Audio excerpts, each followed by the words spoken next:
ఊ, నా నేరం ఏముంది, ఏం చెప్పిందో నీ తల్లో జేజమ్మా. మందారం అయ్యింది ఆరుషం తాకి జల్లు జాజమ్మా.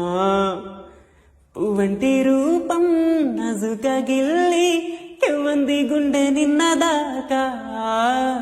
ముళ్ళంటి కోపం ఒళ్ళంతా అల్లి నవ్వింది నేడు ఆగలేక.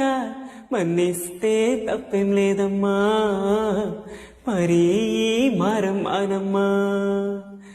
ఈ లావాదేవీలేవి అంత కొత్తేం కాదమ్మా. నిజంగా నెగ్గడం అంటే ఇష్టంగా ఓడడం అంతే. ఆడించి అష్టాచెమ్మ ఓడించావమ్మా, నీ పంట పండిందే ప్రేమ. నిజంగా నెగ్గడం అంటే ఇష్టంగా ఓడడం అంతే. ఆ మాటే అంటే ఈ చిన్నారి నమ్మదేంటమ్మా. నిజంగా నెగ్గడం అంటే ఇష్టంగా ఓడడం అంతే.